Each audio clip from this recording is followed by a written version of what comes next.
Pamagat, tuklasin ang iyong kakayahan, gabay sa pagpapalakas ng sarili at pag-abot sa tagumpay. Simula, sa landas ng iyong paglalakbay tungo sa tagumpay, handa kang tuklasin ang iyong tunay na kakayahan at mabuhay ng isang buhay na puno ng kasiyahan at tagumpay. Sa gabay na ito, ating susuriin ang bisa ng pagkilala sa sarili, pagiging matatag at determinasyon upang malampasan ang mga hamon at maabot ang mga pangarap. Kabanata 1. Pagtanggap sa sariling kaalaman. Ang unang hakbang sa iyong paglalakbay patungo sa tagumpay ay ang pagkilala sa sarili. Maglaan ng oras upang mag-isip tungkol sa iyong mga lakas, kahinaan at mga hilig. Maunawaan kung ano ang nagpapalakas sa iyo at kung ano ang humahadlang sa iyong pag-unlad.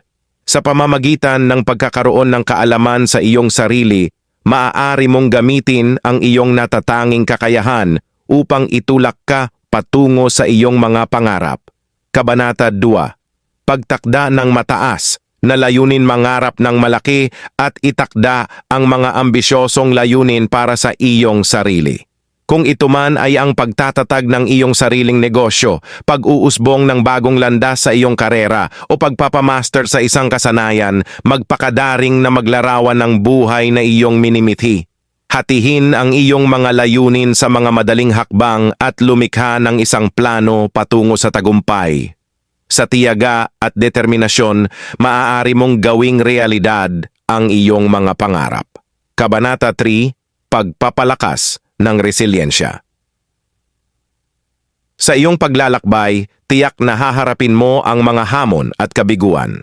Ang susi sa pagtanggap sa mga pagsubok ay ang pagiging matatag. Tanggapin ang pagkabigo bilang isang pagkakataon sa pag-aaral at huwag magpatalo sa mga hadlang. Manatiling nakatuon sa iyong mga layunin, makisama sa pagbabago at magpatuloy sa kabila ng mga pagsubok.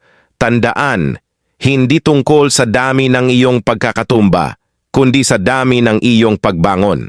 Kabanata 4. Pagsasagawa ng aksyon, ang pinakamahalagang hakbang patungo sa tagumpay ay ang pagkilos. Magbigay ng pangako sa iyong sarili na patuloy na sundan ang iyong mga pangarap ng may pagmamahal at dedikasyon.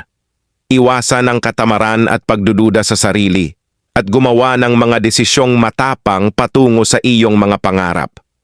Bawat maliit na hakbang na iyong ginagawa ay magdadala sa iyo sa mas malapit sa iyong mga minimithi. Kabanata 5. Paghahanap ng pag-unlad at pag-aaral. Huwag mong hihintulutang tumigil ang pag-unlad at pag-aaral. Tanggapin ang mga bagong karanasan, hamon, at oportunidad para sa personal at profesional na pag-unlad.